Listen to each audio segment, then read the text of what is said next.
Litbit Light, obrolan virtual yang ringan dan bergizi.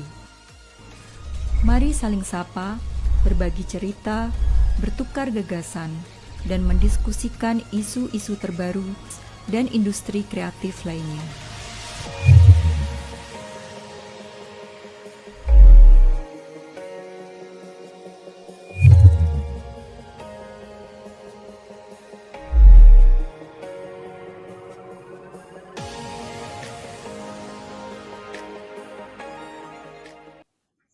Halo teman-teman pembaca buku, selamat sore, semoga sehat selalu dan dilindungi oleh bacaan-bacaan bermutu.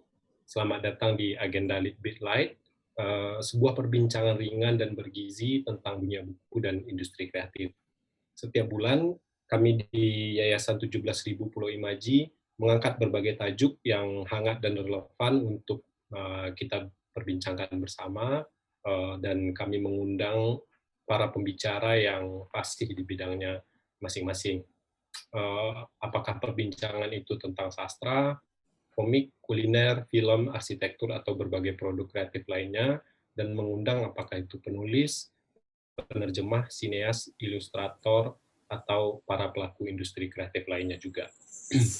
Nah, pada sesi kali ini, sebenarnya ini untuk merayakan Hari Buku Nasional pada 17 Mei lalu, tapi tentu saja topik yang akan segera kita diskusikan selalu relevan, terlepas dari peringatan-peringatan hari tertentu tersebut. Kami mengajak Triskai Dekaman, sudah ada di sebelah saya, untuk membagikan ceritanya tentang bagaimana buku mengubah hidupnya. Nah, kami meminta saya biasa memanggilnya Mbak Heni. Kami minta Mbak Heni untuk menulis tentang pengalamannya berkenalan dengan buku, mulai dari awal mulanya, terus bagaimana dia berkelana dari satu genre ke genre lain, kemudian tentu saja bagaimana buku-buku tersebut juga mempengaruhi proses menulisnya. Tulisan tersebut mestinya bisa Anda akses di website kami pulauimaji.org, tapi karena dalam beberapa waktu ini platform tersebut masih sedang dalam perbaikan, teman-teman bisa membacanya di Facebook page kami 17.000 Pulau Imaji. Nah, sebelum kita masuk ke topik diskusi, saya akan memperkenalkan secara ringkas. Triskai Dekaman adalah salah seorang penulis fiksi Indonesia yang menurut saya sangat cemerlang. Buku-bukunya adalah buku panduan matematika terapan, cara berbahagia tanpa kepala, dan cadel tanpa huruf E. Ketiga novel tersebut merupakan nomine karya sastra prosa terbaik Tempo berturut-turut di 2018, 2019, dan 2020. Dua yang saya sebutkan di awal itu pernah masuk dalam daftar pendek Kusala Sastra Khatulistiwa, dan yang terakhir adalah salah satu naskah menarik perhatian juri sayembara novel Dewan Kesenian Jakarta 2019. Triskai Dekaman juga adalah salah satu penulis terbaik Quora Indonesia 2019, Wattpad Star Indonesia sejak 2021.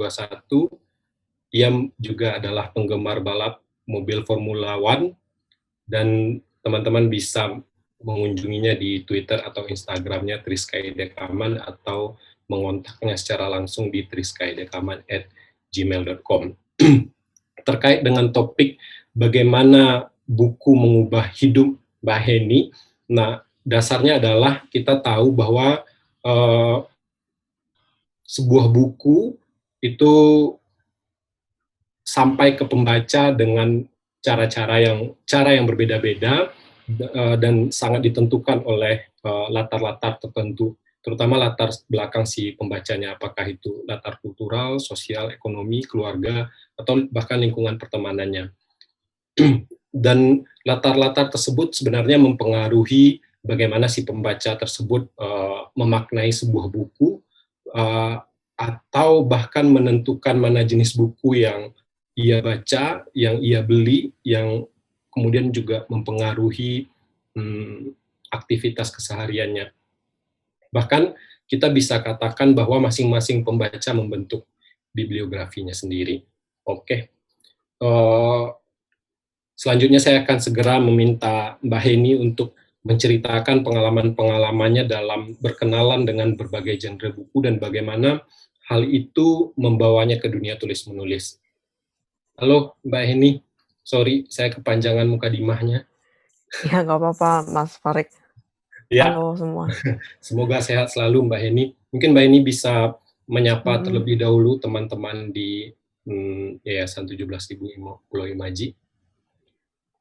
Oke, halo, selamat malam. Buat rekan-rekan di Yayasan 17.000 Pulau Imaji dan semua yang menyaksikan lah. Tadi kan perkenalannya udah sama itu sama Mas Farid. Ya, oke. Sudah diwakilkan oleh saya ya. Ya, oke. Mungkin langsung saja. Saya mungkin akan minta Mbak Heni untuk menceritakan ya pengalaman lah awal mula Mbak Heni berkenalan dengan buku serta kondisi seperti apa yang membuat Mbak Heni berkenalan dengan buku-buku tersebut. Silakan Mbak. Dulu jadi ini mungkin awalannya nggak terlalu menarik ya. Jadi seperti halnya orang-orang yang dulu masa mudanya nggak di Jakarta, karena akses yang mudah itu kan biasanya cuma di Jakarta ya. Jadi dulu itu kan kalau di luar pulau ya kayak Gramedia belum nyampe situ, Gunung Agung juga nggak ada gitu kan.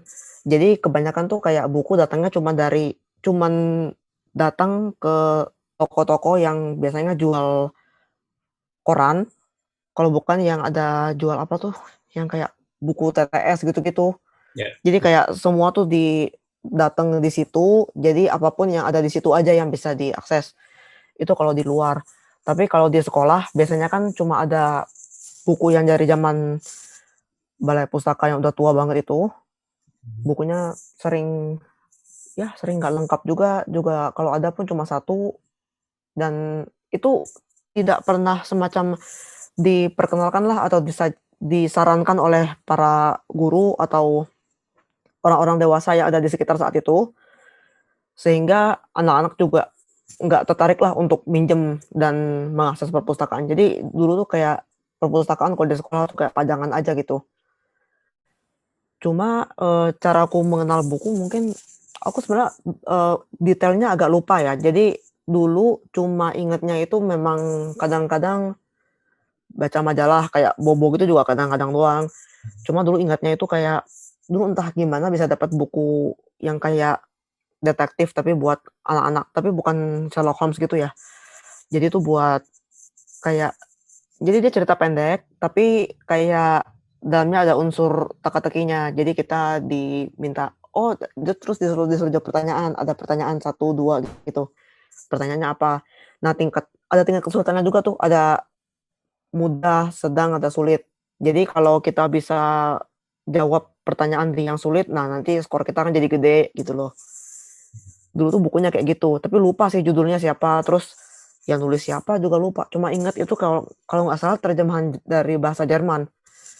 Nah, terus kalau teman-teman sempat lihat di Instagram itu kan aku kemarin sempat bahas tentang, jadi ada temen yang baru, jadi ini ceritanya waktu sekolah itu ada kantor departemen pendidikan daerah lah gitu. Mereka tuh banyak ngirim buku gitu kan ke perpustakaan, tapi bukunya buku bekas semua sih. Lembarnya juga udah sebagian udah kena lipat, kemudian udah kuning sampai udah agak kemerahan lah gitu. Nah, itu bukunya buat ditaruh di perpus, cuman entah gimana itu ada yang ngambil banyak, dibawa pulang sebelum buku-buku itu sempat dibikin katalognya. Jadi kita masing-masing kebagian gitu. Jadi kan orang pada rebutan buku yang seru-seru tuh kayak Enid Blyton udah direbut lah sama teman-teman yang jago rebutan. Aku yang nggak jago rebutan dapatnya cuma ya kemarin kan bisa dilihat di Instagram biografinya Margaret Mead. Coba betapa ngantuknya kan buku seperti itu buat anak-anak lah gitu. Cuman jadi seru sih, ternyata dibaca-baca seru juga. Dia itu kan sebenarnya dari si ibu Margaret Mead itu kan dia lahirnya dari keluarga berada kalau nggak salah ya, di Amerika. Terus setelah dia lulus PhD itu di bidang antropologi, dia malah mengabdikan diri di Samoa. Samoa kalau nggak pernah dengar itu negaranya ada di sekitar lautan Pasifik gitulah. Nah, dia tuh jadi pindah ke sana, kemudian kayak itulah seling meneliti apa tuh di sana semua. Jadi kayak subjek penelitian beliau dan makalah, kemudian buku dan sebagainya macam itu semuanya datangnya dari sana gitu, dari daerah sana. Itu sih, jadi gimana ya, dulu dulu menurutku buku itu sebenarnya awalnya membosankan tapi di belakang, seru juga ya ternyata gitu. Cuma 2 hal sih, jadi waktu itu yang kuingat dari buku itu adalah sebenarnya ada plus minus. Plusnya itu tadi, bahwa ternyata cerita hidup orang itu bisa disampaikan dengan cara yang menarik. Jadi nggak melulu kayak reportase televisi yang membosankan lah. Kalau mungkin aku kan dulu, gedenya juga di masa Orde Baru, jadi kayak reportase apa itu biasanya selalu gayanya membosankan lah gitu. Tapi kalau biografi itu sebenarnya mungkin gayanya membosankan juga, cuma mungkin karena waktu itu aku baru pertama baca biografi jadi rasanya, "Oh menarik juga ya," gitu. Nah itu plusnya, sementara minusnya adalah yang kusebut juga di Instagram bahwa ternyata aku menyadari kalau antropologi bukan bidang yang cocok. Jadi itu juga yang kemudian membawa kemudian kan waktu itu masuk SMA, jadi ketahuan ya aku umurnya berapa ya. Jadi pas masuk SMA udah tahu aku nggak bisa milih IPS karena nggak cocok.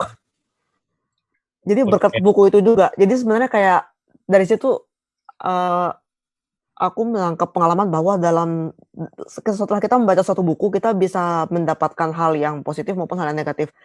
Mau bukunya kita suka, bukunya kita nggak suka, buku itu pasti memberikan manfaat. Nah ini mungkin nanti loncat ke beberapa tahun ke depan, yaitu yang baru beberapa tahun lalu sekitar tahun 2014, 2015 itu kan aku dulu sempet membaca beberapa, maaf ya jadi nyebut genre ya, sempet baca Metropop juga. Terus, oh lalu ngerti Metropop itu kenapa orang suka, ngerti sih sukanya, orang-orang bisa bisa suka tuh kenapa, tapi kenapa aku kemudian memutuskan nggak suka dengan genre itu. Ya itu juga sih. Jadi itu kayak, dulu pengalaman baca biografi kayak gini, kemudian belakangan Metropop kayak gini. Jadi sebenarnya kan ada benang merahnya tuh. Jadi kayak satu buku bisa membuka pandangan kita terhadap suatu hal dari sisi positif maupun dari sisi negatifnya. Ya. Jadi awalnya sih begitu. Nah terus kalau bacaan lain yang bisa dibaca di artikel juga, itu dulu waktu aku udah SMA ya, aku kan SMA itu belum ada Harry Potter. Nah kan jadi ketahuan umurnya. Jadi aku lulus SMA itu baru ada Harry Potter di kampung. Jadi sama aja bohong kan. Jadi kayak bukan bukan, salah. Aku lulus SMA itu udah ada buku 4. Cuma masuk ke daerah itu baru ada buku 1 sama 2. Jadi waktu itu harus ke Jakarta baru bisa dapat buku 4, waktu itu. Nah jadi dulu waktu SMA itu yang ada ya itu, yang model kayak John Grisham tuh udah ada, Sandra Brown, kemudian Danielle Steel, Sidney Sheldon. Nah aku dulu sukanya tuh sama Sidney Sheldon sih, jadi sampai ngoleksi semua gitu, semua judul punya. Kalau Sandra Brown punya beberapa, kalau Danielle Steel itu dulu punya beberapa juga, cuman ada yang aku nggak suka banget, itu yang judulnya apa ya, Once in a Lifetime ya? Ya. Itu aku nggak suka, tapi bukunya yang lain kalau nggak salah judulnya Kaleidoscope itu aku suka bukunya. Jadi dari situ pun kayak nah terus kemudian Sidney Sheldon kan juga bukunya banyak tuh, dari beliau nulis pertama sampai ini nulis novel ya, bukan play ya. Biasanya kan beliau juga nulis play tuh, kayak pertunjukan teater gitu. Tapi yang aku baca sih novelnya aja. Nah jadi dari beliau tuh pertama kali bikin novel kan tahun 1970, sampai terakhir itu kalau nggak salah 2004, kemudian meninggalnya kan 2007. Itu ku baca semua, itu pun ada yang kusuka, ada yang nggak suka juga. Jadi dari pengalaman itu aja, itu pun kemudian membentuk pandanganku juga bahwa, eee, aku mungkin beda sih sama pembaca lain. Jadi pembaca lain itu kan ada yang kayak, "Oh, kalau penulisnya ini aku pasti koleksi semua," gitu. Kalau aku nggak juga sih. Jadi dari Karena satu pilihannya penulis terbatas ya Mbak ya. iya memang dulu Waktunya. pilihannya terbatas, tapi Hmm. dari situ pun aku dapat ini juga, dapat insight juga bahwa dalam, dari satu penulis pun karyanya ada yang kita suka dan kita nggak suka. Jadi aku nggak ada kalau ditanya penulis paling favorit sebenarnya siapa sih? Nggak ada yang bener-bener favorit banget sih. Jadi kayak, wah aku, penggemar berat kayak kayak F1 itu, aku penggemar berat si siapa gitu, sampai ku koleksi semuanya. Ya nggak juga sih, sekarang sih juga nggak begitu. Ya memang ada penulis yang ku koleksi semua, tapi yang suka banget semuanya sih ya nggak juga. Memang persepsiku beda-beda. Jadi bahkan satu penulis pun karyanya ada yang kusuka, ada yang enggak. Sampai sekarang masih kayak gitu. Ya, oke. Gitu. Jadi dari cerita awal Mbak Heni ini kita tahu bahwa ada sejumlah faktor yang sebenarnya menghambat Mbak Heni untuk bisa menjadi pembaca buku, Mhm. antara lain soal lingkungan, Ah, iya tadi, pendidikan, iya belum dibahas soal hmm, lingkungan sih. Jadi lingkungan kan memang sekitarku dulu kalau di Kalimantan tuh kebanyakan kalau bukan warung kopi, pedagang kan. Jadi kan cuma 2 itu tuh. Jadi mereka tuh pokoknya mikirnya cuma dagang sama kopi gitu aja. Buku tuh kayak, ah enggak lah, nggak penting, kayak buang waktu gitu. Ya gitu. Jadi makanya ya, kita nggak terbentuk jadi pembaca juga. ya. Cuma Nah, sekarang terus terang Kalimantan udah jauh lebih lebih oke sih. Kan kemarin aku waktu join di Storyal tuh sekitar tahun 2016 itu ternyata ada beberapa teman dari Kalimantan juga, kotanya sama lagi. Nah, mereka itu ternyata sekarang udah lumayan hobi baca, jadi udah ada lah, jadi udah ada perkembangan dibanding dulu ya. Kalau dulu sih aduh memang nggak tahu deh gimana. Tapi sekarang udah jauh lebih baik, ya, mungkin ya, karena akses juga.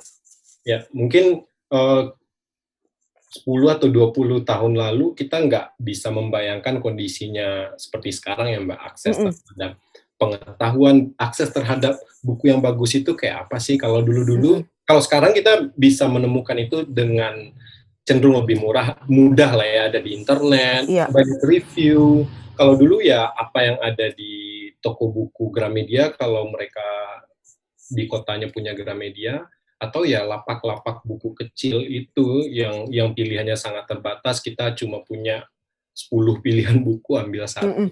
Nah, mhm, gimana Mbak, ya dari kondisi yang katakanlah tidak mendukung itu, gimana mhm. Mbak Heni menyiasati, kemudian justru tetap tumbuh menjadi katakanlah pembaca yang tangguh dan bahkan jadi penulis gitu.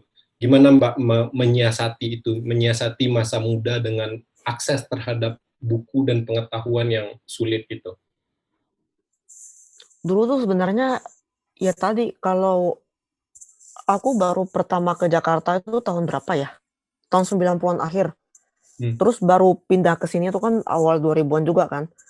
Jadi waktu udah ke sini sih sebenarnya, udah ke Jakarta baru mulai, oh ternyata kan akses segala macam jadi lebih mudah. Ya terus terang ya itu kan kayak semacam privilege gitu. Jadi pas udah pindah ke sini, oh ya jadi ternyata segala hal itu lebih gampang diakses. Jadi ya kayak, oh ternyata di sini buku tuh kayak jauh lebih banyak lah gitu variasinya. Kemudian ya jadi itu sih karena mungkin karena dulu ngelihat buku di sana tuh kurang, terus yang ditemuin cuman tadi kayak buku Sandra Brown gitu-gitu aja. Jadi pas ke sini, oh pilihannya ternyata banyak sekali gitu. Jadi di sini tuh waktu awal-awal 2000-an itu, mungkin karena waktu itu masih mahasiswa juga ya, jadi bacanya juga masih jarang-jarang, kebanyakan kan masih baca pelajaran ya. Jadi dulu tuh malah sama temen cari itu kayak perpus. Jadi kayak temen ada yang tahu taman baca di mana yang bisa minjem minjem buku, nah itu pada minjem di situ. Nah zaman itu aku suka minjem Dan Brown, bacanya yang kayak gitu. Ya. Pokoknya bacanya suka yang rumit-rumit ya gitulah, makanya sekarang tulisannya jadi kayak begini. Oke, oke. Mhm. Tapi intinya Mungkin lebih sepanjang karena apa, tadi kalau Mas Farid tanya, apa sih yang membuat jadi menyiasati itu sebenarnya bukan menyiasati juga ya, pokoknya karena aku memang tertariknya ke situ. Jadi pas ngelihat, oh pilihan bukunya banyak ya, jadi tertarik karena pilihannya banyak itu. jadi artinya Mbak Heni kayak Sejak disodorin lah. remaja, Jadi ya, sejak hmm, remaja sampai kemudian sekarang dewasa itu tetap terus membaca buku. Maksudnya selalu ada bacaan buku.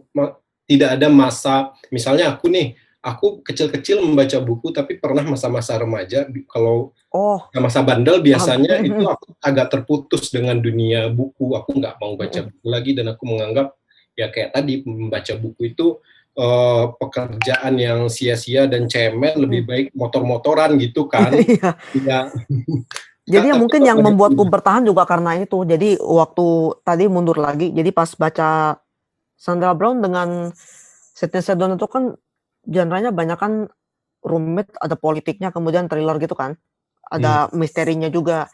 Terus dulu aku juga itu senang baca yang kayak buku tahyul itu loh. Dulu aku bacanya buku yang kayak gitu, buku yang isinya tahyul. Jadi makanya kadang-kadang aku memasukkan tahyul tapi udah dipelintir gitu ke tulisan. Ya mungkin gara-gara itu sih. Jadi dididiknya dengan tahyul gitu lah. Jadi antara tahyul dan tadi buku-buku thriller itu, aku merasa buku-buku itu seru. Jadi aku menganggap pengalaman baca buku secara umum itu seru. Dan ditambah tadi yang baca buku biografinya Margaret Mead Curian itu. Nah, terus jadi waktu akhirnya bisa mengakses banyak buku, jadinya ya itu, jadi aku merasa, oh pengalaman baca buku itu seru, berarti ya aku mungkin bisa mencoba buku lain dan mengharapkan pengalaman yang sama serunya, gitu. oke. Nah, ya kita kan artinya pengalaman Mbak Heni, meskipun kemudian tetap menuntun Mbak Heni menjadi pembaca buku, nanti kita akan sampai Mbak Heni bahkan baca 90 buku lebih dalam setahun, pernah Pernah, sampai tapi kan di kalau situ. sekarang aduh sudah deh. Ya, tapi tetap apakah menurut Mbak Heni sebenarnya ada kondisi yang lebih ideal dari itu? Seseorang mesti kapan dia lebih baik berkenalan dengan buku, dan jenis buku apa? Kalau tadi kan kita bahas ya udah di usia remaja, kebetulan bukunya juga nggak jelas Mhm, gitu.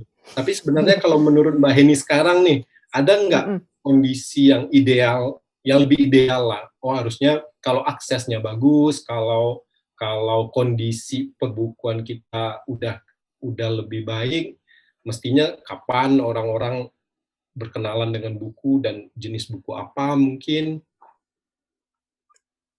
Kalau jenis sebenarnya nggak bisa, maksudnya aku juga nggak membatasi ya, maksudnya kayak, oh buku ini cuma boleh dibaca orang tertentu, ya memang kecuali buku-buku yang mengandung kekerasan dan dewasa ya, hal-hal dewasa.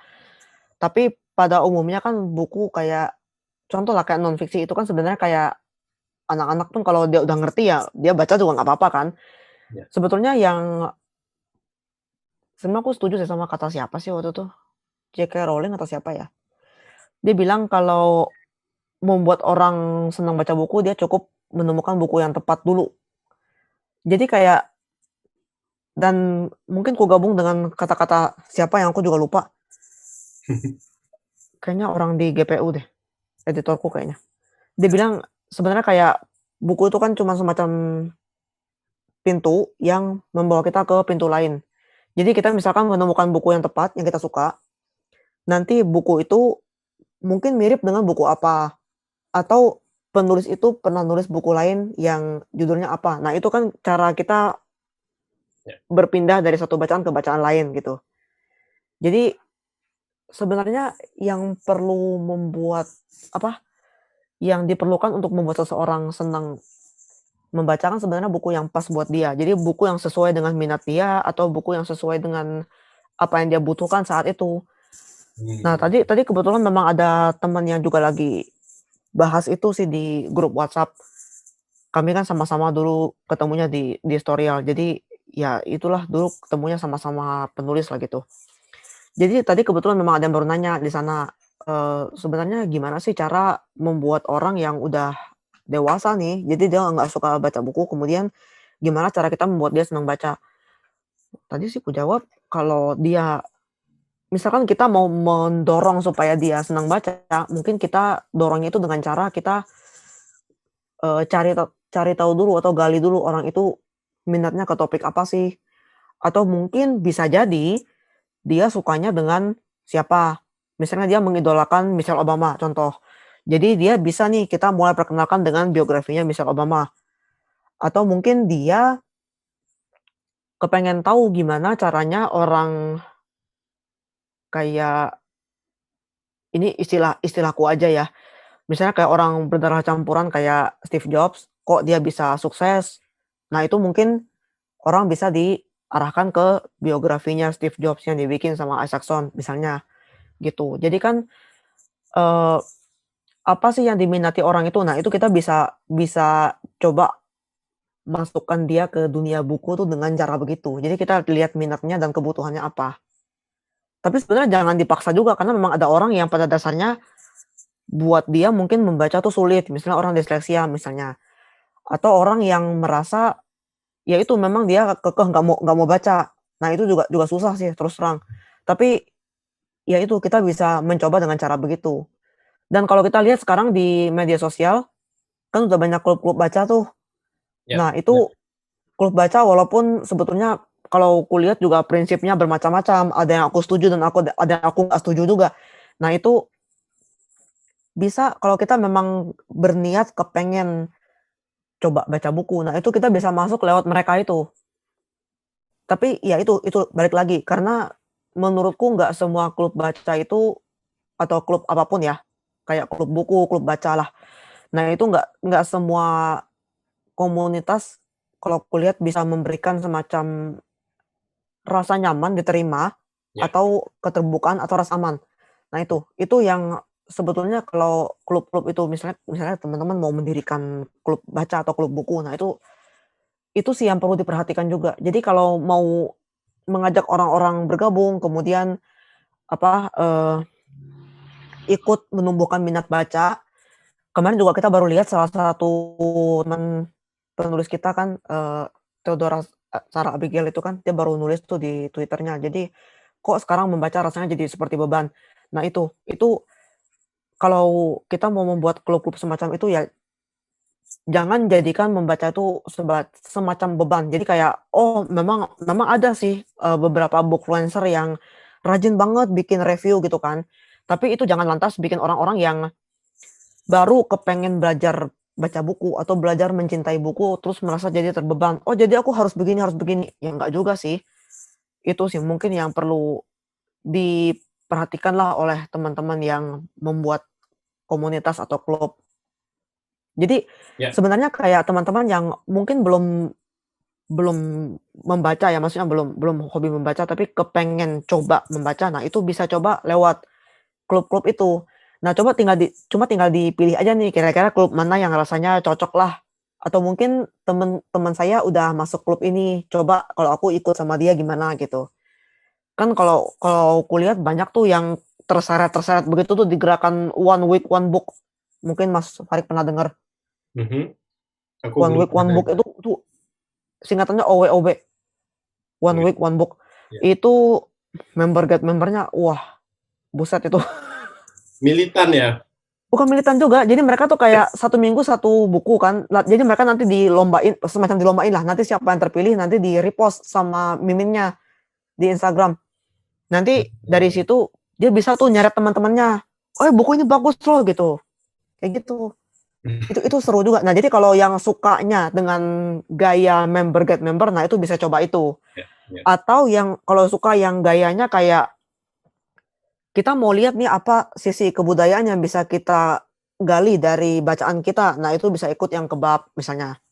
Kan ada klub kebab kan, Ya. kebab reading club kayak gitu. Ini maaf ya aku jadi sebut beberapa merek, kayak Ya, gitu. oke, Itu nggak apa-apa. contoh-contoh aja sih. Jadi kan sebenarnya setiap klub itu punya atau setiap komunitas tuh punya ciri masing-masing. Jadi kayak mereka tuh baca, mereka kepengen nyari apa sih. Nah itu.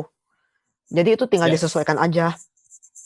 Ya, sekarang enak ya, maksudnya ada banyak klub buku, Hmm, artinya ada membaca buku, oke, membaca pekerjaan yang sangat soliter, kita sendirian di kamar atau iya. mana aja, tapi kita punya ruang untuk berbagi, ada media sosial, ada klub buku. Mhm, Itu sebenarnya ikut membentuk apalah, katakanlah minat baca ya Mbak ya. iya iya. Oke. Selanjutnya Dalam artikel yang Mbak Heni tulis, yang teman-teman juga bisa membacanya, Mbak ini menyebutkan sejumlah judul buku yang Mm-mm, ikut mengubah cara pandangnya terhadap realitas, katakanlah. mm-mm. Mungkin Mbak ini bisa ceritakan buku apa saja itu dan bagaimana pertemuan Mbak ini masing-masing dengan buku itu gitu. Mungkin aku mulai dari tadi sepertinya ada satu judul yang lupa aku ambil deh, karena aku lupa aku naruhnya di mana. Nggak apa-apa, apa Nggak yang apa-apa ada ya. ya. Jadi yang pertama ini Outliers. Nah, ini. Oke. Ini tadi aku baru nyadar kalau kebanyakan kok terbitan Kompas Group. Jadi sebenarnya bukan begitu juga maksudnya, karena kebetulan memang yang kusebut beberapa judul dari situ, dari penerbit itu. Cuma nanti aku tambahin lah beberapa judul lain yang menurutku juga menarik tapi nggak muat di artikelnya, karena kan artikelnya harus segitu ya. Ya, ya. Jadi yang pertama tuh ini. Jadi Outliers ini sebenarnya kalau kita dulu mungkin di zaman boomer kali ya. Yang penting giat bekerja nanti pasti sukses. Sebenarnya sekarang nggak bisa begitu. Jadi salah satu yang mengubah pandanganku adalah buku ini. Jadi Outliers ini sebetulnya tuh ngomongin tentang beberapa faktor yang tidak bisa kita kendalikan sebagai manusia yang terlahir di tempat tertentu, waktu tertentu, yang ternyata berpengaruh terhadap kesuksesan.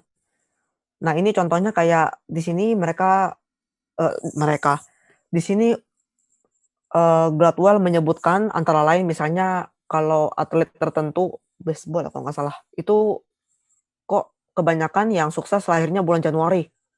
Ternyata itu ada hubungannya dengan kalau penerimaan pemain itu kan biasanya dia pakai tahun. Jadi dia cuma nggak peduli, pokoknya yang dilihat adalah tahun lahir. Nah, jadi mereka yang lahir di suatu tahun yang Januari tentu lebih gede daripada yang lahirnya Desember. Karena dia kayak udah ada keuntungan umur sekian bulan, dan itu tuh ternyata buat remaja tuh berpengaruh buat pertumbuhan fisik. Kemudian contoh lain adalah kenapa Bill Gates dan Steve Jobs sama-sama lahir tahun 1955 dan mereka sama-sama jadi giant-nya dunia IT. Nah, itu ternyata mereka ini aku spoiler dikit ya. Jadi ternyata mereka itu waktu SMA itu adalah dunia pada saat komputer baru komputer tuh sedang membutuhkan sesuatu lah yang kebetulan mereka kuasai. Jadi mereka itu makanya kenapa bisa semacam pendidikan nggak selesai, tapi mereka kemudian karena fokus dengan dunia komputer, mereka masing-masing bisa mengembangkan ya perusahaan masing-masing dengan brand masing-masing yang sekarang kita lihat sudah besar sekali gitu. Nah, itu contohnya. Jadi ternyata masalah tahun lahir, kemudian kita ada di mana pada saat lulus sekolah, lulus SMP, lulus SMA itu ternyata berpengaruh gitu. Jadi dan berbagai hal itu ternyata kadang-kadang nggak bisa kita atur. Jadi sebetulnya nggak bisa kita bilang bahwa asal kita bekerja keras maka kita pasti sukses, kita pasti bisa keluar dari kemiskinan, nggak juga sih. Karena kayak mungkin teman-teman pernah lihat di media sosial bahwa kayak apa, kita tuh titik startnya beda-beda. Jadi ada orang yang dia memang tumbuh dari keluarga yang ya misalnya kayak tadi yang dibilang Mas Farid. Jadi memang dari kecil keluarganya semuanya udah hobi baca. Jadi dia waktu gede ternyata dia sudah tahu bacaan ini, bacaan itu. Jadi waktu dia remaja dia udah bisa mulai jadi penulis misalnya. Tapi kondisinya denganku kan beda. Jadi aku kan kayak dulu bacaan juga cuma sedikit. Kemudian baru dapat akses yang agak lumayan setelah dewasa. Jadi baru timbul keinginan jadi penulis itu setelah udah agak tua gitu. Jadi makanya baru nulisnya belakangan. Tapi Sementara itu banyak produktif ya. anak-anak lain yang umurnya cuma setengah umurku, dia udah nerbitin buku lebih banyak dari aku. Itu juga ada kayak gitu. Ya itu sebenarnya kayak itulah buku ini sih yang memberikan pandangan itu. Jadi kayak kita lahir di mana kita nggak bisa milih, kita lahir kapan nggak bisa milih, tapi kita maksimalkan aja apa hal-hal yang sudah kita miliki untuk mencapai apa yang kita inginkan, gitu. Ya. Nah, kemudian buku lain yang nah itu masalahnya aku lupa naruhnya di mana yang satunya lagi itu. Mungkin bisa Yang diceritain Barking aja. Up the Wrong Tree. Iya, jadi buku tuh aku kenalnya tadinya yang bahasa Inggrisnya dulu, kemudian taunya GPU udah mau ngeluarin terjemahannya, jadi ya udah yang aku baca jadi terjemahannya. Jadi buku itu kayak itu juga sebenarnya mirip-mirip sama Outliers ini. Kalau Outliers ini ngajarin bahwa kita tuh punya beberapa faktor asal yang nggak bisa kita ubah yang berpengaruh ke kesuksesan. Tapi kalau Barking Up the Wrong Tree itu, dia kayak mengubah pandangan kita terhadap kesuksesan. Jadi kenapa aku nggak milih eh buku bersikap bodoh amatnya Mark Manson, tapi aku lebih milih Barking Up the Wrong Tree karena menurutku Barker di bukunya itu lebih banyak ngasih kayak cara pikir yang kita selama ini anut tentang kesuksesan yang keliru, kemudian dia ngajak kita, "Oh, cara mikirnya begini loh." Jadi bukannya dia bilang, "Ya udah jangan dipikirin." Sebenarnya kayak kalau kita baca bukunya Mark Manson, menurutku malah ada beberapa hal paradoks di dalamnya. Jadi dia kayak bilang bodoh amat, tapi sebetulnya kita bukan bodoh amat betulan, karena sebetulnya kita diminta kayak, "Tolong jangan terlalu tegang lah ke situ, tapi alihkan ke hal lain." Nah itu kan sebenarnya bukan bodoh amat juga, jadi kayak, kok jadinya aneh ya gitu. Tapi kalau bukunya Eric Barker itu menurutku lebih lebih lebih applicable, lebih bisa diaplikasikan karena dia selain dia ngasih tahu cara pikir yang salah, dia ngasih tahu nih realitasnya begini loh. Jadi cara pikir kita tuh harusnya begini. Nah, jadi dia kayak ngasih apa? Kalau dalam bisnis tuh what actually happen dan what should be happen. Jadi kayak dia ngasih dua dua hal, kemudian ya udah lu mikir lah apa sih yang harus lu lakukan. Jadi belum tentu yang kita diajarin apa, nah itu pasti benar, itu dia cara mengubah pikiran kita seperti itu.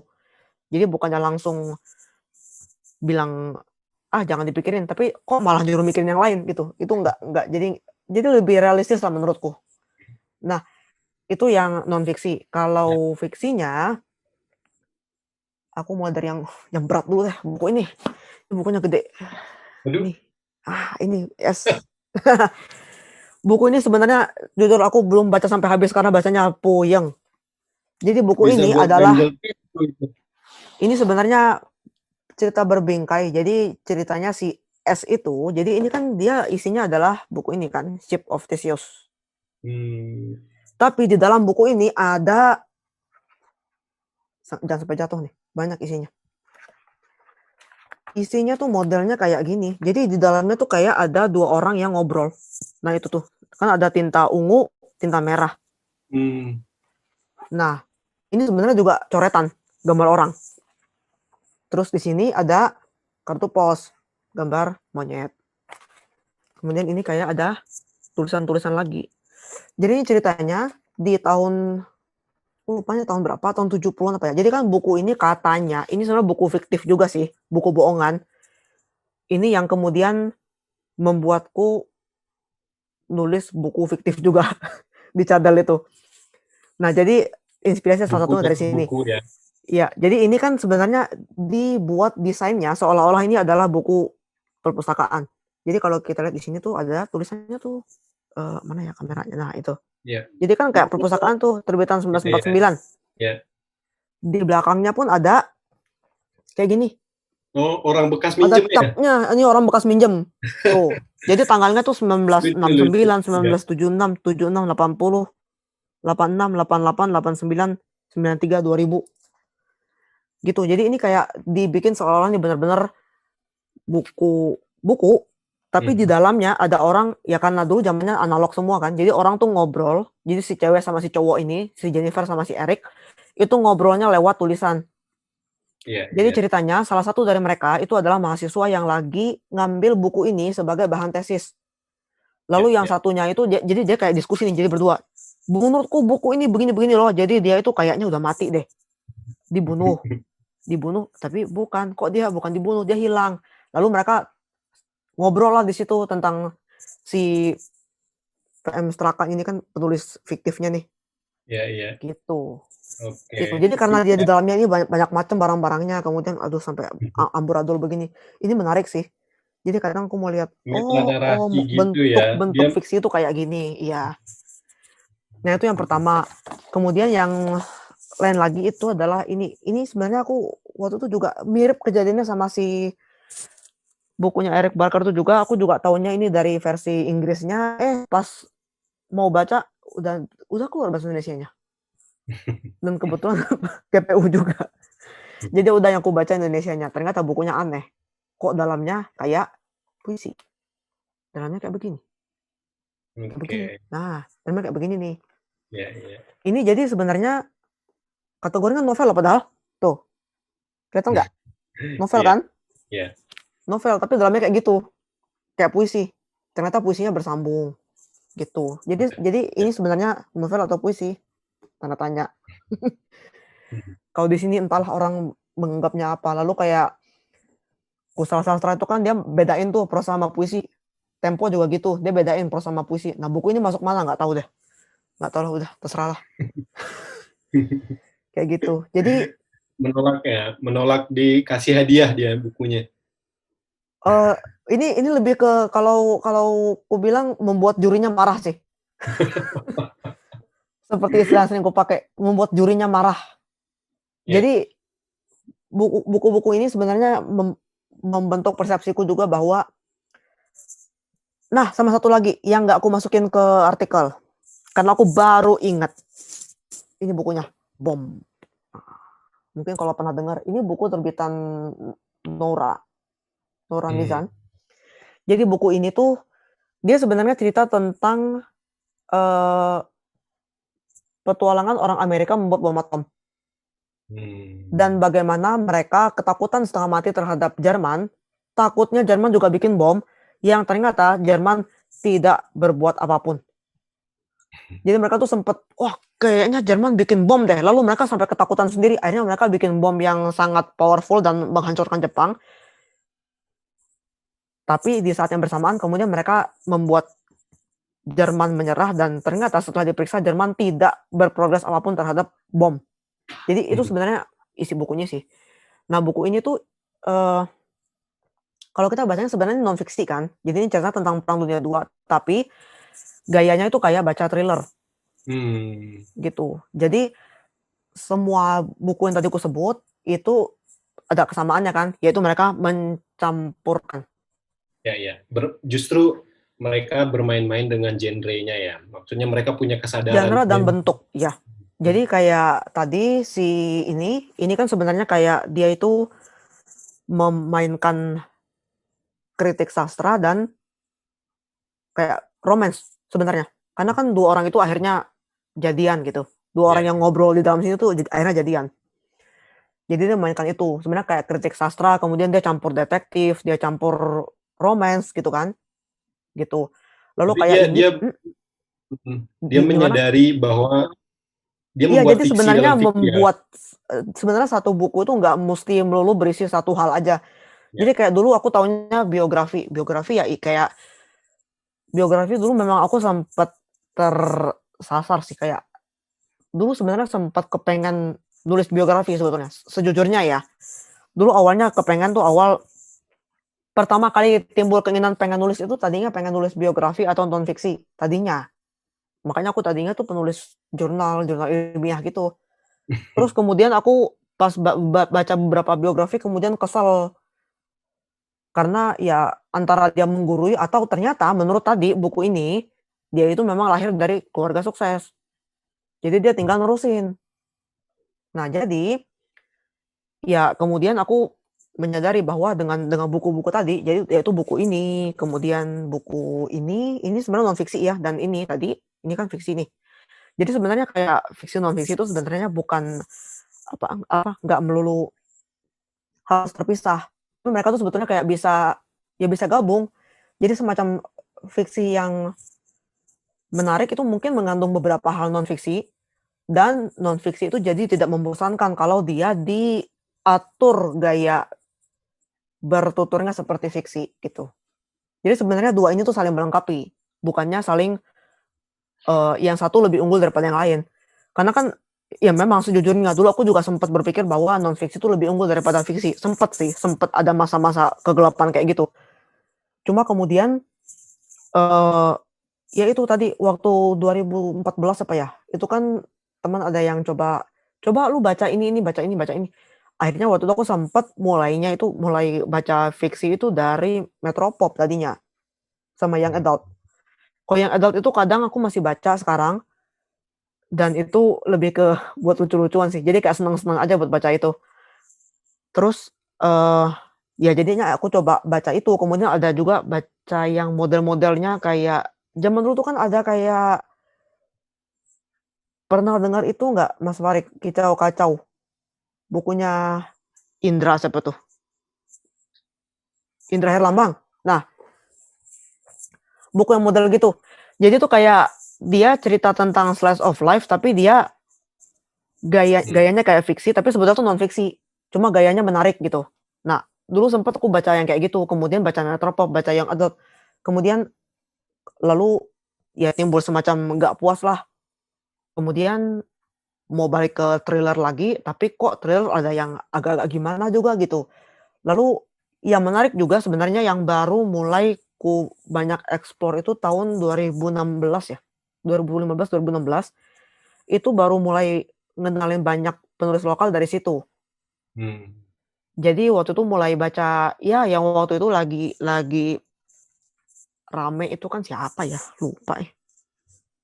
Pokoknya mulai baca penulis lokal tuh saat itu sih. Jadi dulu kan memang yang masuk ke kampung itu kan kebanyakan kok kampung sih, nanti istilahnya tuh kayak ini lagi.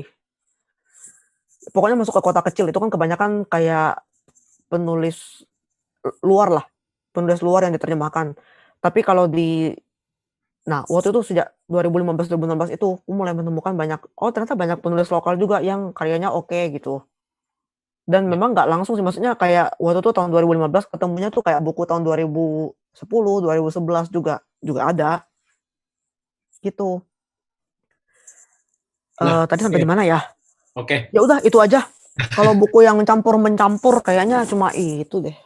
Ya, Iya. pada intinya kalau Yang di sini udah bukan. buku-buku yang Mbak Heni perlihatkan tadi, Mhm. selain buku yang bercerita tentang atau buku yang berupaya mengubah stereotip cara pandang umum, kemudian juga ada buku-buku yang bermain-main dengan genre-nya ya gitu ya. Maksudnya dia punya kesadaran akan keterbatasan genre itu dan justru dia bermain-main dengan itu ya. Dia tahu prosa itu mestinya kayak gini, tapi justru itu yang dia coba Eksperimentasikan, iya.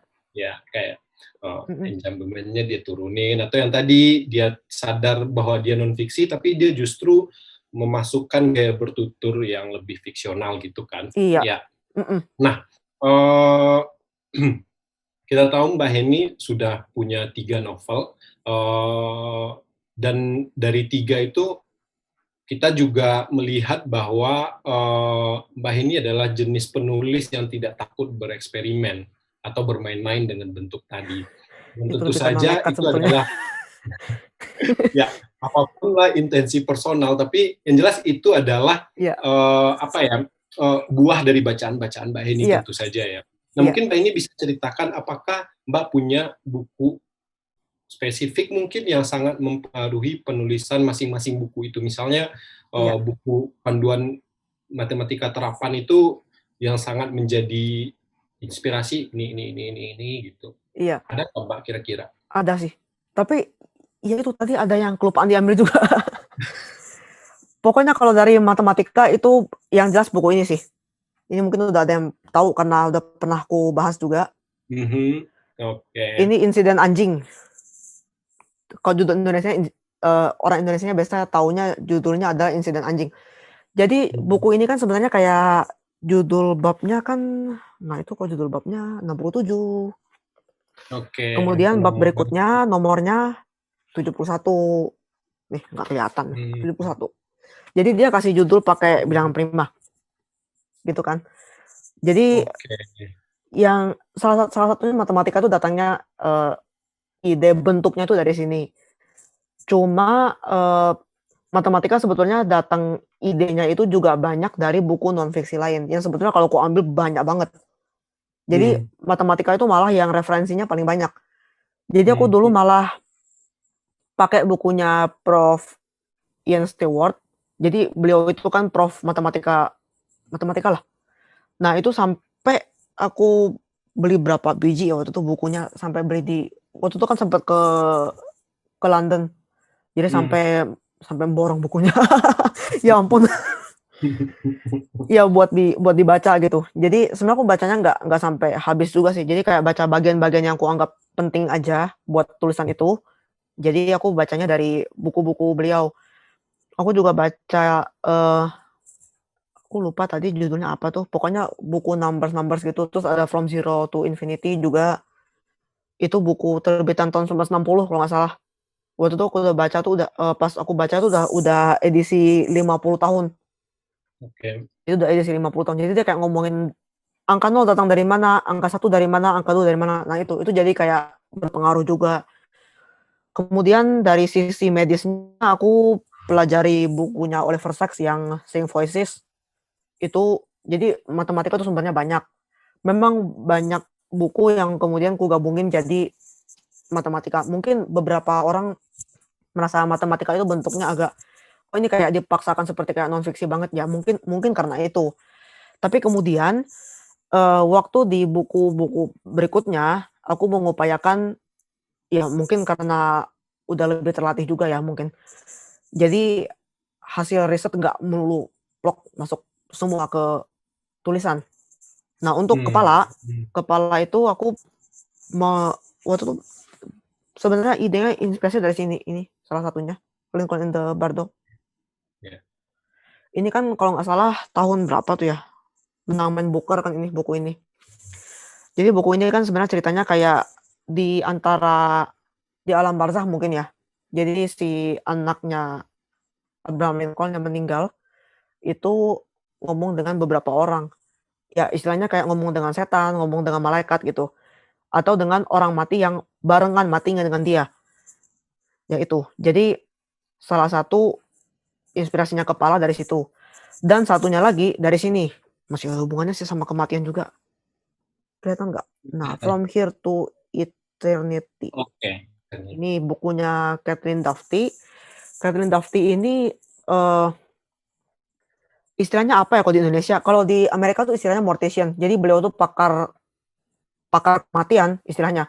Dia dulu kerja di krematorium, kemudian Hmm. dia sekolah pembalseman mayat. Kan aku baca semua bukunya. Lalu dia itu Ahli abis Facebook. dia habis sekolah pembalseman mayat, kemudian dia bikin, bisnis, ya dia kayak bikin rumah inilah, kayak rumah bukan rumah duka juga, kayak Hmm. semacam perusahaan yang ngurusin duka. Jadi pokoknya, Hmm. dari orang tuh meninggal, dia bisa ambil jenazahnya ke rumah, kemudian dia, kayak dandanin jenazahnya sampai bagus gitu, sampai kelihatan bagus lah. Ya. Kalau jenazahnya udah kelihatan buruk. Lalu dia kayak ngurusin makamnya gimana, kemudian bakarnya gimana dan sebagainya. Jadi tapi dia ini cara cara nulisnya lucu kalau menurutku. Jadi dia tuh kayak bisa bikin bahasa kematian yang biasanya gelap, tapi sama dia jadi lucu. Nah itu, jadi menariknya di situ sih. Nah bisa aku bilang kepala itu ya mungkin sedikit banyak dari 2 buku ini. Oke. Kemudian kalau cadel terus terang, itu inspirasinya banyakan dari medsos. Sosmed apa sih? Medsos ya bahasa Indonesianya.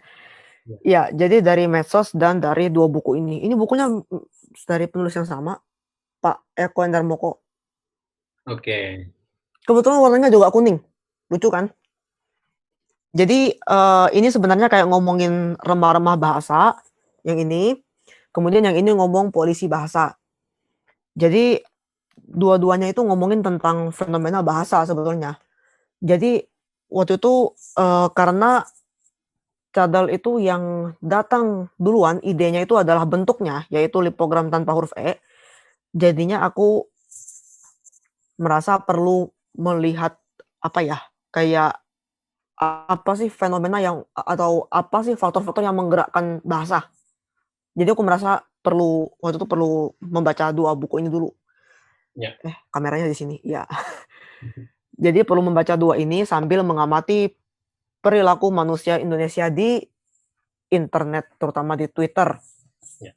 Jadi Oke. makanya ada yang bilang, kok cadel itu menyebalkan karena semua karakternya brengsek. Nah itu sebenarnya karena cerminan netizen kita. Termasuk diri sendiri, termasuk tentu saja. Termasuk diri sendiri ya. Kita bagian dari netizen yang kurang ajar itu kadang ya Mbak Iya. ya. Jadi netizen itu kan kayak gimana ya, cadel itu kan sebenarnya kayak, mungkin kita masih ingat dulu siapa ya, Mokhtar Lubis, siapa sih? Lupa, pokoknya yang dulu ngomongin 7 karakter manusia Indonesia tuh loh, yang suka percaya tahyul. Nah itu. Mokhtar Lubis, ya. Iya kan? Suka percaya tahyul, kemudian gampang dihasut, gampang dibikin marah gitu kan. Ya itu. Nah, itu kan sebenarnya aku masukin juga ke cadel. Makanya semua karakternya kan menyebalkan semua itu. Jadi makanya akhirnya bakar semua, mati semua udah di akhir cerita. Gitulah. Oke. Jadi itu adalah buku-buku yang katakanlah secara sadar ya Mbak Heni secara sadar menggunakan itu sebagai bahan riset. Tapi tentu saja menulis itu adalah pengalaman panjang membaca ya. Nempel yang sudah secara tidak sadar jadi cara berpikir Mbak Heni dan seterusnya. Nah, iya, itu yang ngaruh kayak kenapa aku bikin plot selalu maju mundur. Terus kenapa selalu cabang. Jadi hampir selalu kan kalau bukuku pasti ada cabangnya. Jadi ada orang 1, orang 2 nanti ketemu. Bisa ketemu kan. Nah, kayak ya di semua bukunya kan seperti itu. Semua bukuku maksudnya.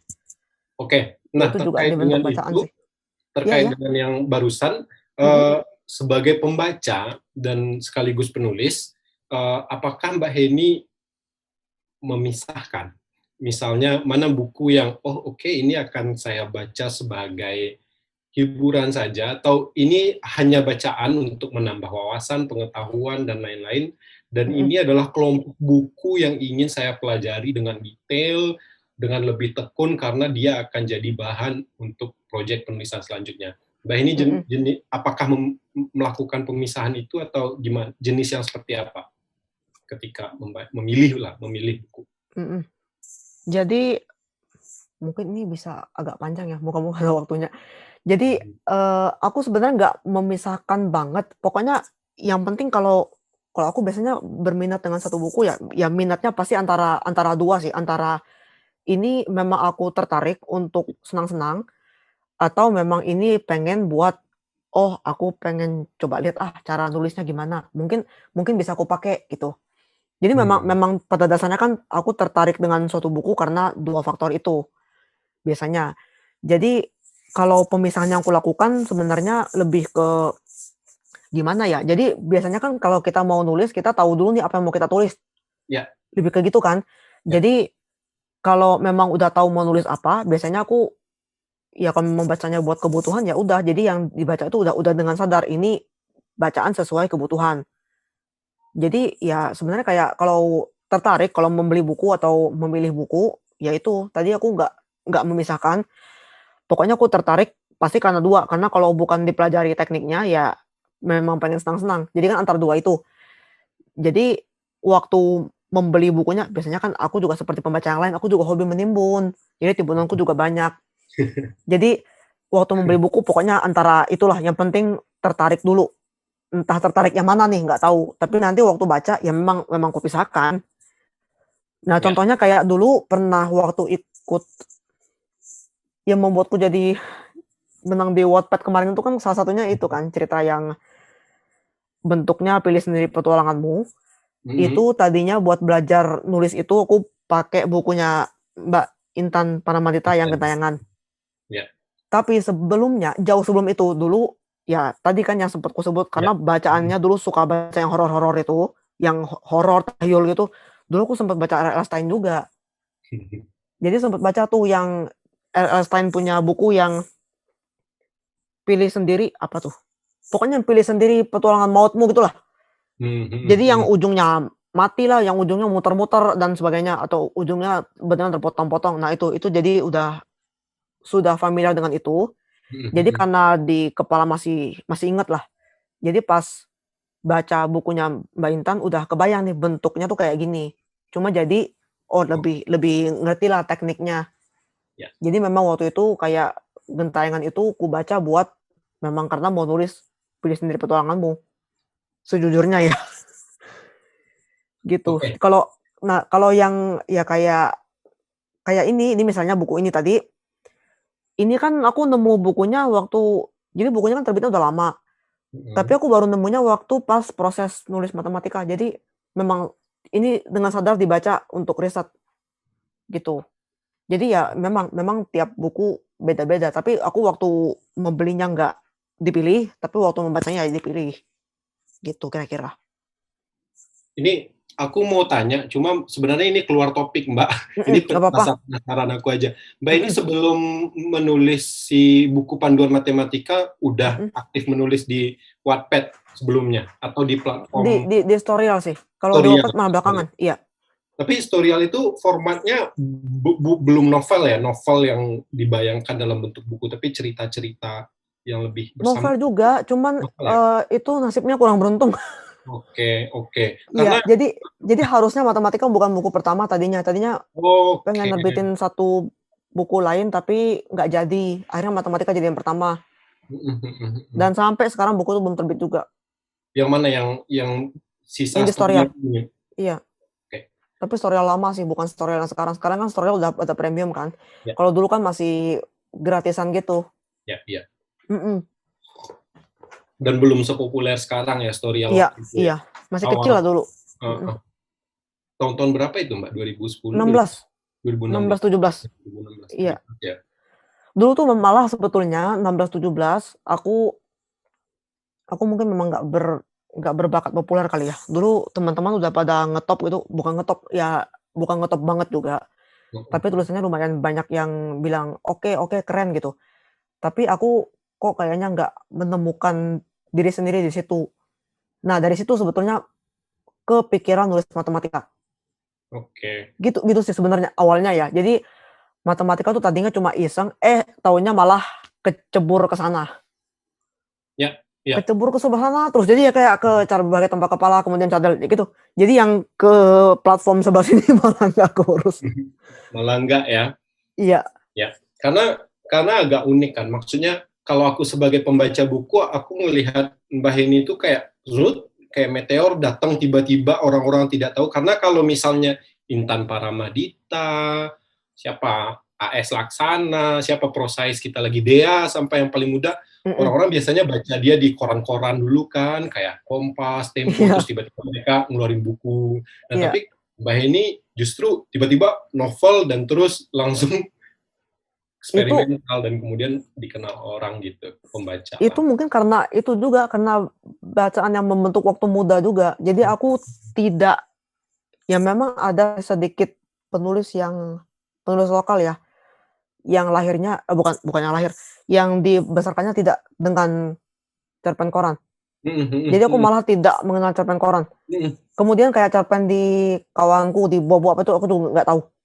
Dulu memang nggak dibaca sih bagian itu, karena Nggak nggak tahu dibaca dulu ya. mungkin lebih senang baca gosip kali ya, kalau dulu waktu remaja tuh, entahlah, nggak ngerti Ya, juga dulu. ya, ya, itu menarik sih, persoalannya bukan karena para penulis yang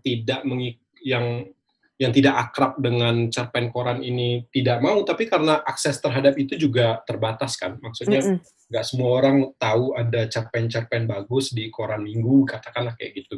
iya. Kayak Dan dulu siapa tuh gitu. dan dulu memang di daerah itu, kalau di daerah nggak ngerti juga ya, mungkin memang puluhan tahun yang lalu itu orang nganggapnya kalau kayak cerpen koran kan mungkin beberapa hal di dalamnya agak abstrak ya, jadi kayak harus mikir dulu gitu. Sementara dulu kalau di daerah tuh orang, kalau waktu zamanku ya, jadi orang lebih senang baca yang apa, yang langsung aja lah, pokoknya yang udah jelas artinya itu, bukannya harus mikir-mikir lagi gitu. Jadi itu kayak bukan not their thing gitu loh, bukan Oke. sesuatunya buat mereka. Jadi ya itulah, kayak itu sih, itu yang salah satu hal yang menjauhkanku dari cerpen koran zaman dulu juga gitu. Ya, Jadi oke. kayak tadi kan, tadi makanya dulu yang ada aksesnya ya kayak tadi kan, kayak Sandra Brown, kemudian Jane Austen, itu kan novel semua tuh. Jadi udah yang kebayang dalam pikiranku ya novel gitu. Ya begitulah. Kenapa makanya aku terbentuknya seperti itu. Tapi justru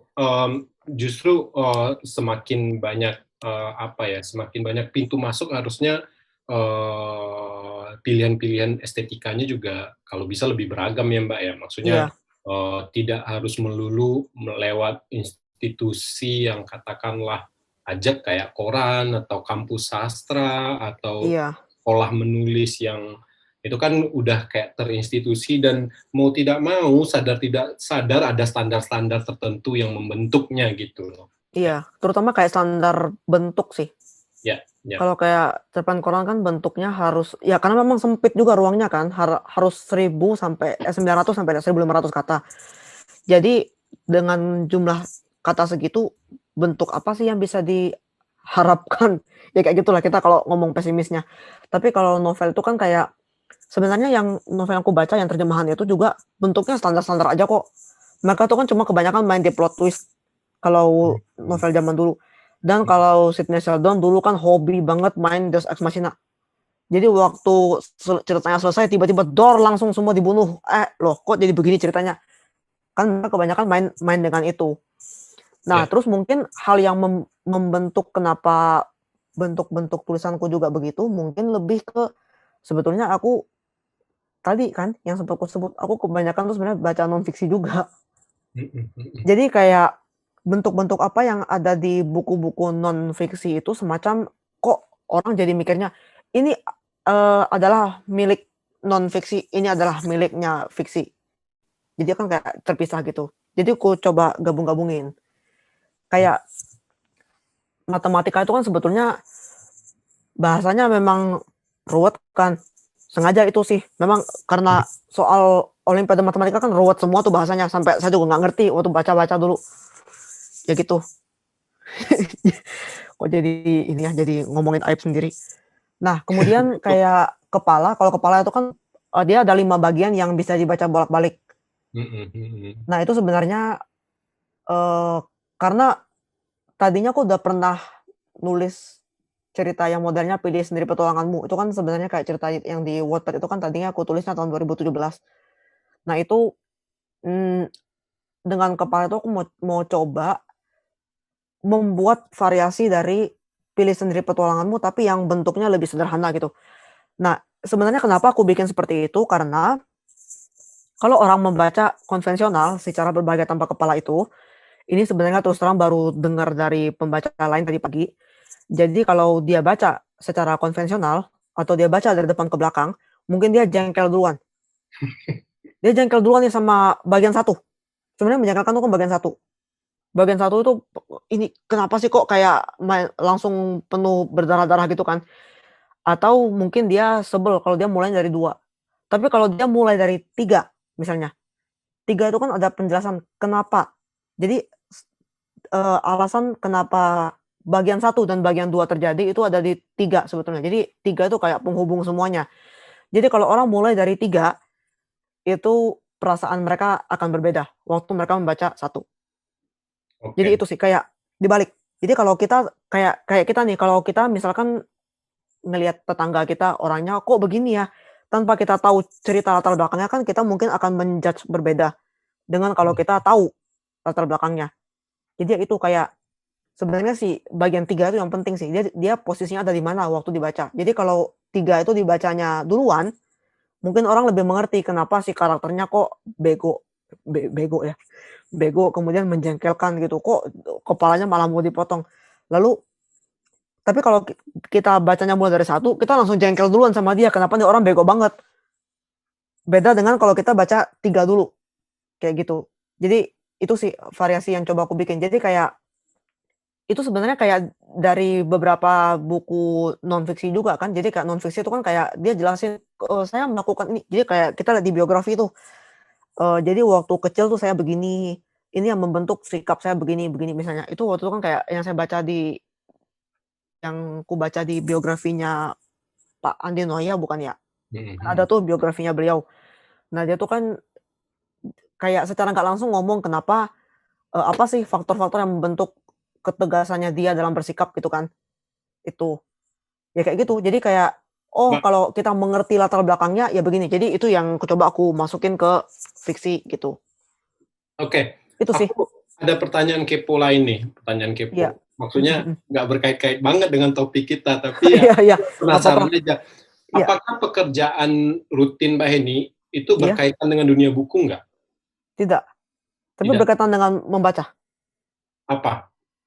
Berkaitan dengan membaca kayak apa? Membaca, iya. Hmm. Jadi pekerjaanku sebenarnya, agak rumit sih kalau dijelaskan dan sebenarnya aku nggak memilih itu buat dijelaskan ke para Audiens, ya. pembaca juga. Cuma intinya pekerjaanku tuh kebanyakan adalah membaca Mhm. jurnal ilmiah, kemudian membuat semacam analisis atau rangkuman Oke, dari situ. oke. Iya, Jadi ujungnya membaca juga sih. saya juga, iya, iya, iya. Mhm, Tapi lebih ke jurnal ilmiah ya. iya jurnal ilmiah. Oke, ini pertanyaan kepo ketiga aku. Mbak, Mbak Mhm, ini kan 3 buku, ketiga-tiganya novel, ketiga-tiganya bermain-main dengan plot, ya kan? Plotnya agak lebih kaya lah, buku-buku Mbak ini. heeh. Kayak gitu.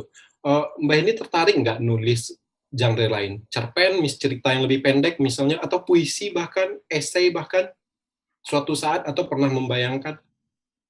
Kalau esai belum.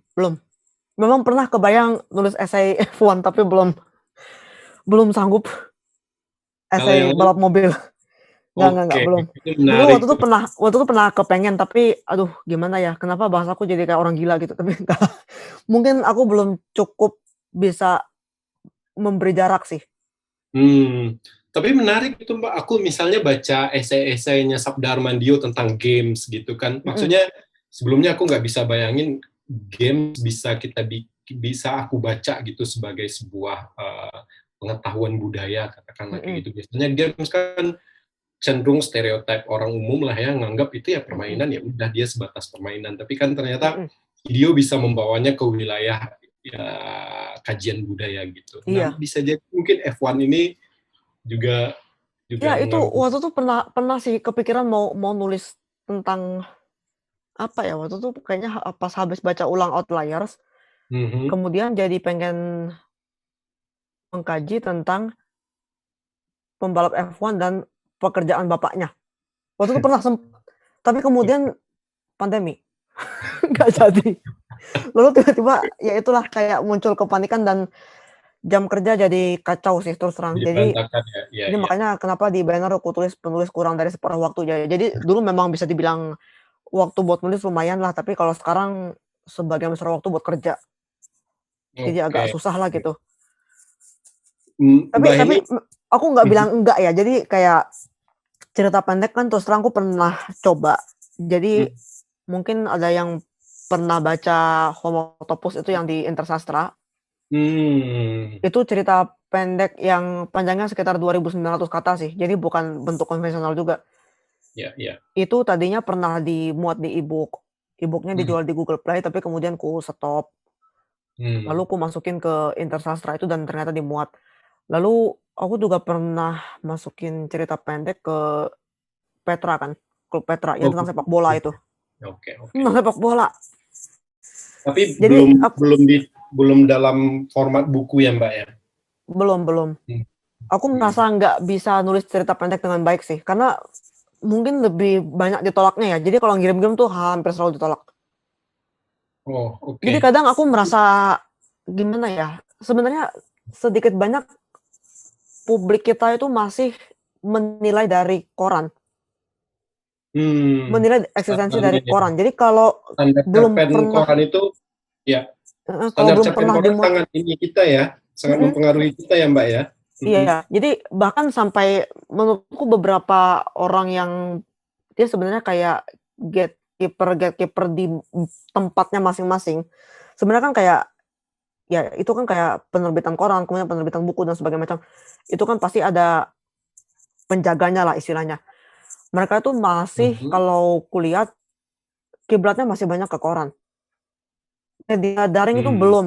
Kayak Carano, basa-basi, Baca Patra, kemudian kayak apa tuh namanya, Kurung Buka gitu. Yang kayak gitu-gitu itu malah belum terlalu dianggap. Padahal Mmm, sebenarnya kan mau masuk ke media-media itu tuh kadang ya mereka kan ada kuratornya juga milih kan, Ya, sebenarnya ya, ada kemungkinan ditolak juga gitu.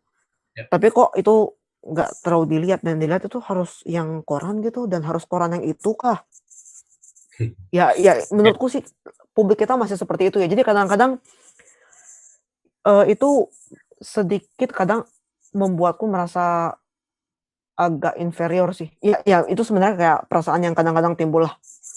Jadi kok penulis lain sudah bisa masuk koran ini, tapi aku sendiri itu belum gitu. ya, Cuman ya.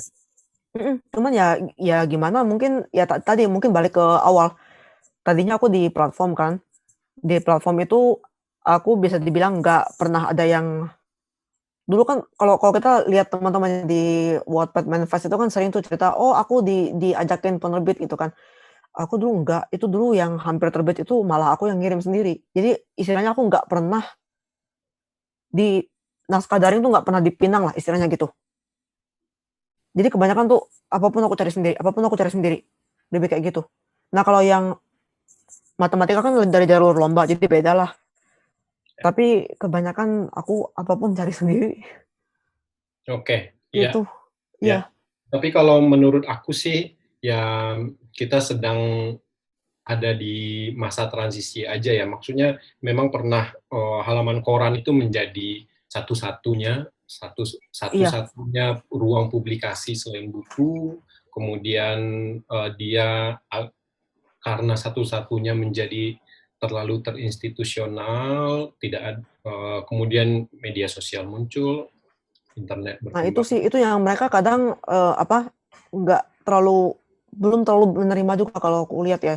Ya, mm, Jadi kayak orang punya cara masuk ke dunia membaca, kalau kita balik ke topik yang awal tadi, itu mm. kan sebenarnya beda-beda. Ada orang yang Ya, masukkan dari Wattpad, terus terang ya. Jadi oh, ada orang yang senangnya baca Wattpad dulu, nanti kemudian dia senang baca buku fisik.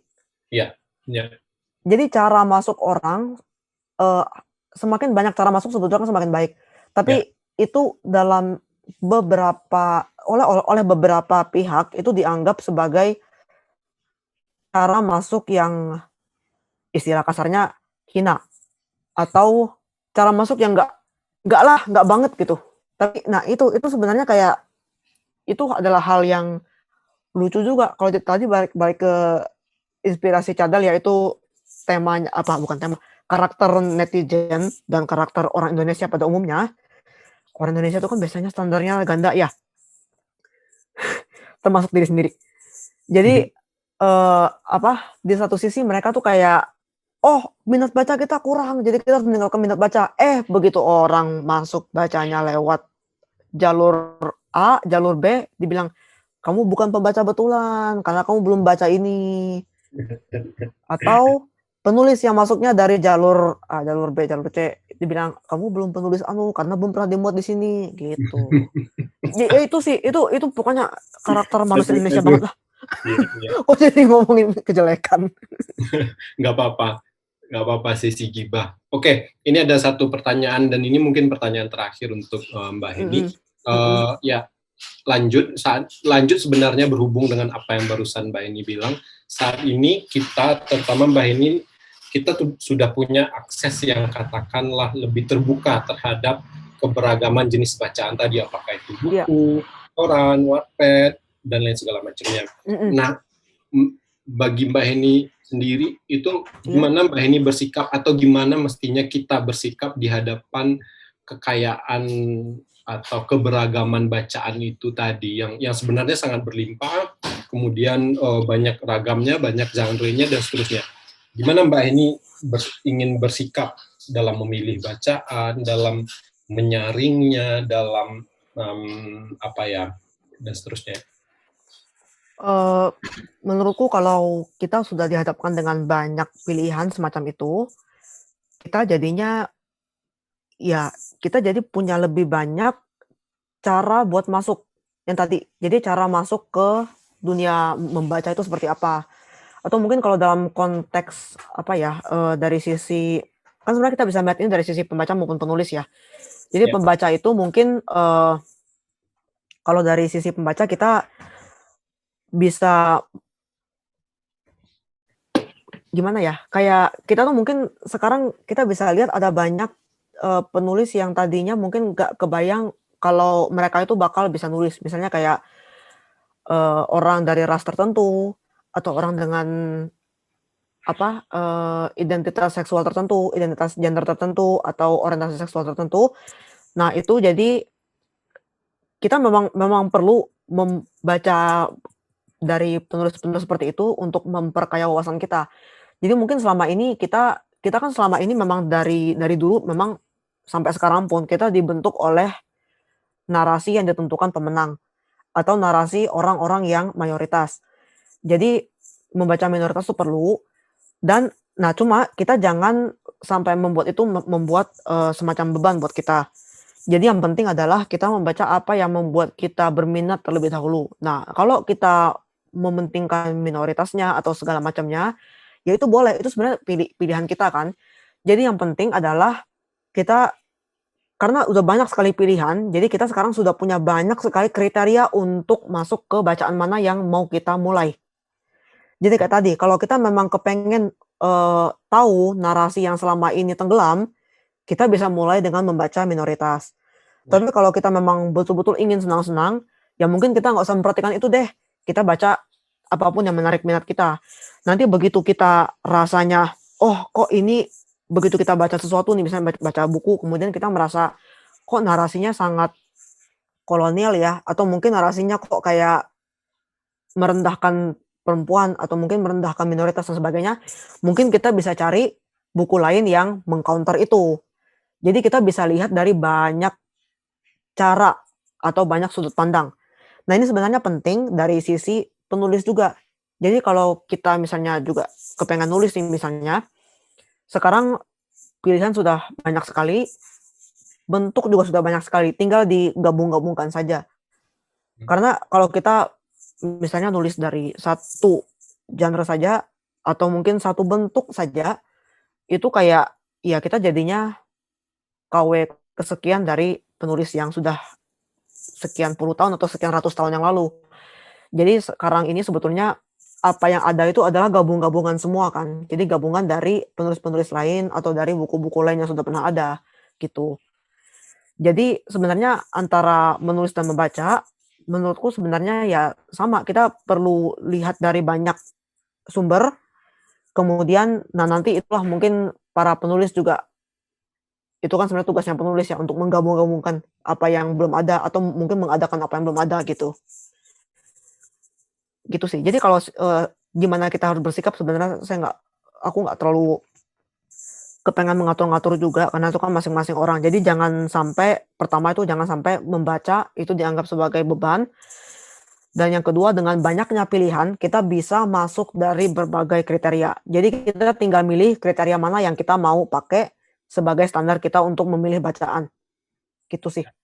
Oke, oke. Dan saya kira pernyataan atau jawaban Mbak Heni tadi adalah penutup untuk sesi kita pada sore hari ini. Mbak Heni, terima Ya. kasih banyak sudah bergabung dengan kami di Yayasan 17.000 Pulau Imaji dan berdiskusi bersama kita semua. Dan saya kira obrolan kita meskipun kesana sini tetap seru ya Mbak. Iya. Dan Aduh. mudah-mudahan bermanfaat. Mudah-mudahan ada manfaatnya. Seenggaknya buku-buku yang direkomendasikan Mbak Heni tadi itu teman-teman bisa mencarinya dan kayaknya lebih mudah kita temui ya Mbak buku-bukunya ya. Mudah-mudahan sih udah lebih gampang lah sekarang. Ya. Mm-mm. Oke. Ada banyak hal yang bisa teman-teman pelajari dari apa yang disampaikan Mbak ini tentang pengalamannya berkenalan dengan buku, kemudian berkelana dari satu genre ke genre lain, kemudian memutuskan untuk menulis dan juga menulis yang tidak biasa-biasa saja, yang nggak takut main-main dan bereksperimen dengan bentuk. Ya, tulisan Mbak ini, terutama yang terkait dengan ini, bisa teman-teman baca di Facebook page kami, Yayasan 17.000 Pulau Imaji, sebelum website kami, pulauimaji.org, itu rampung diperbaiki. Sebelumnya publishnya di sana, Mbak, di pulauimaji.org, tulisan teman-teman. Iya, dulu sering lihat juga kok. Ya, tapi karena websitenya sekarang lagi diperbaiki, Jadinya kita pindah ke Facebook page dulu. Iya, oke. Mungkin bulan ini ya. Bulan ini mudah-mudahan bisa dibaca lagi. Nah, terima kasih sekali lagi Mbak Heni, terima kasih juga kepada teman-teman yang hadir dan menyaksikan obrolan kami ini.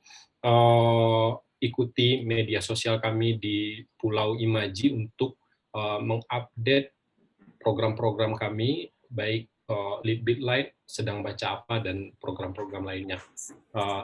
Selamat sore, sampai ketemu, dan semoga kita sehat selalu. Makasih banyak, Mbak. Selamat sore, makasih.